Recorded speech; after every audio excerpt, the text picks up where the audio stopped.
Oke, selamat pagi anak-anak ibu. Salam sehat dan tetap semangat. Kita kembali belajar biologi pada pagi hari ini.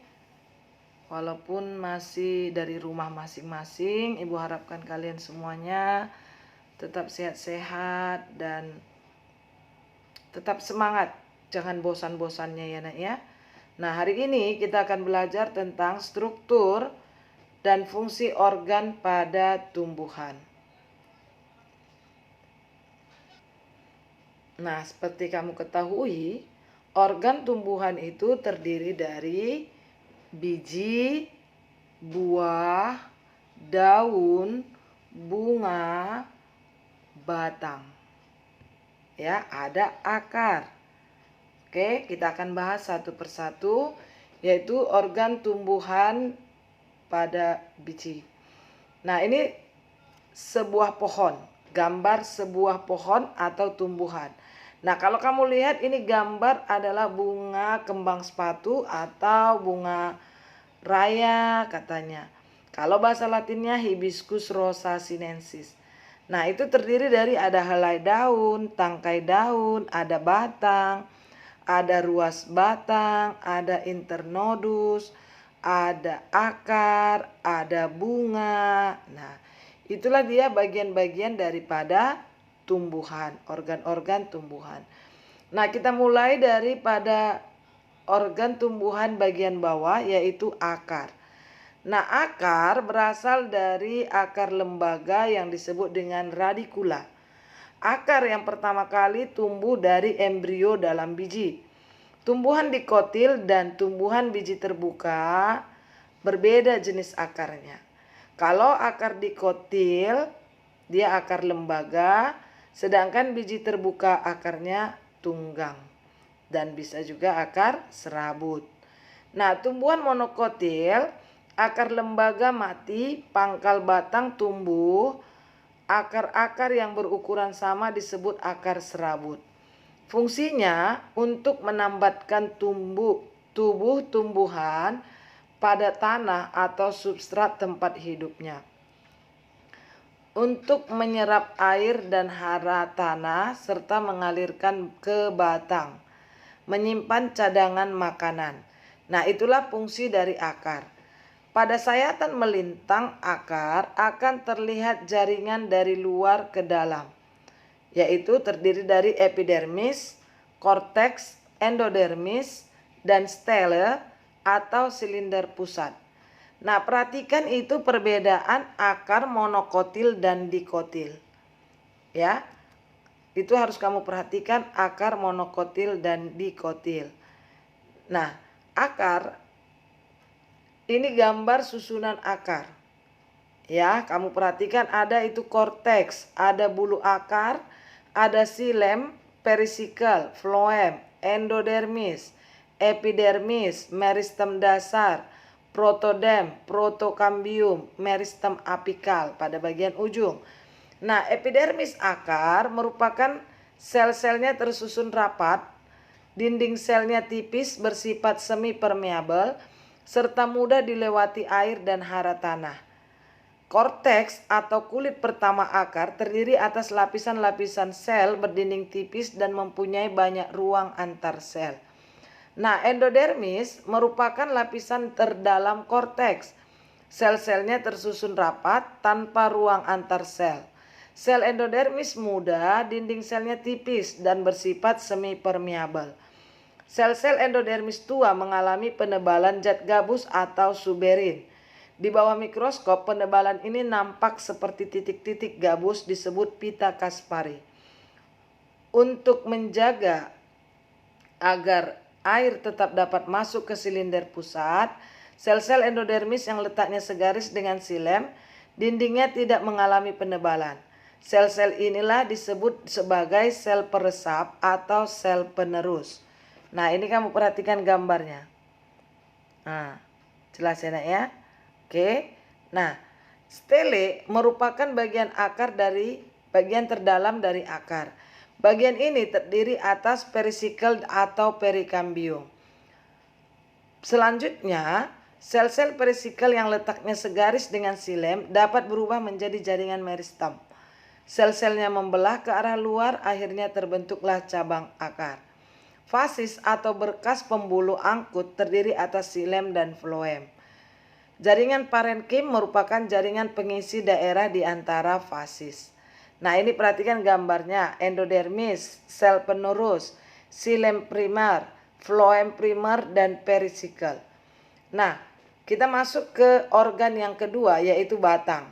Batang berasal dari batang lembaga yang terdapat pada embrio di dalam biji. Pada pertumbuhan selanjutnya, batang berasal dari meristem apikal. Batang dikotil berasal dari meristem apikal. Sel-selnya senantiasa membelah, menyebabkan batang selalu tumbuh memanjang, disebut titik tumbuh. Bila dibuat sayatan melintang, batang dikotil tampak jaringan penyusunnya. Dari luar ke dalam adalah epidermis, korteks, endodermis, dan stele. Ini dia gambarnya. Nah, nampak ya? Oke. Nah, epidermis, dinding sel sebelah luar yang langsung berbatasan dengan udara mengalami penebalan dari zat gabus atau kutikula. Saat pertumbuhan sekunder, di beberapa tempat epidermis pecah dan terbentuk jaringan gabus. Lapisan gabus berbentuk lensa ini disebut lentisel. Nah, korteks merupakan kulit pertama. Bagian luar yang dekat dengan epidermis terbentuk atas jaringan kolenkim. Sedangkan makin ke dalam tersusun atas jaringan parenkim. Sel-sel korteks tidak tersusun rapat dan mempunyai banyak ruang antar sel. Endodermis, tumbuhan berbiji tertutup atau angiospermae, mengandung zat tepung sehingga sering disebut sarung tepung. Pada tumbuhan berbiji terbuka atau gimnospermae, endodermisnya tidak mengandung zat tepung. Nah, stele atau silinder pusat, lapisan terluar dari stele disebut perisikal atau perikambium. Di sebelah dalam perisikal terdapat parenkim empulur dan ikatan pembuluh. Ikatan pembuluhnya terdiri atas xilem dan floem yang tersusun secara kolateral. Pada batang muda, kambium hanya terdapat di antara xilem dan floem, disebut kambium intrafasikuler. Pada perkembangan selanjutnya, parenkim di daerah antar fasis juga berubah menjadi kambium, disebut kambium interfasikuler. Nah, batang monokotil memiliki meristem apikal. Batang tumbuhan monokotil kecil, meristem ini berkembang menjadi bakal daun, tunas pada ketiak, dan epidermis. Di bawah meristem apikal terdapat meristem primer yang melebar ke sekelilingnya serta menebal. Disebut meristem perifer. Meristem perifer ini berkembang menjadi bagian utama dari batang yang berisi ikatan pembuluh. Epidermis dilengkapi dengan stomata dan bulu-bulu. Di bawah epidermis terdapat korteks. Batas korteks dan stele biasanya terlihat jelas. Nah, pada batang monokotil ada namanya stele, terisi oleh ikatan pembuluh yang tersebar dan bertipe kolateral. Tidak ada kambium menyebabkan batang monokotil pada umumnya tidak dapat tumbuh membesar. Oleh karenanya, seluruh jaringan pada batang molekul merupakan jaringan primer. Makanya kita lihat tumbuhan monokotil dari bawah sampai ke atas itu sama, hampir sama besar batangnya. Contohnya pohon kelapa, pohon pinang. Nah, ini perhatikan sayatan melintang batang monokotil pada tanaman jagung. Ya. Nah, sekarang kita masuk organ yang ketiga, yaitu daun. Daun merupakan organ tumbuhan tempat memproduksi bahan makanan, karena disitulah terjadi proses fotosintesis. Organ yang paling luas permukaannya sehingga menyerap energi cahaya matahari sebesar-besarnya. Nah, perhatikan gambarnya. Ini adalah anatomi daun monokotil. Ya. Nah, ada di situ namanya epidermis. Epidermis terdapat pada bagian permukaan atas dan bawah daun. Pada permukaan daun terdapat lapisan kutikula untuk mencegah penguapan.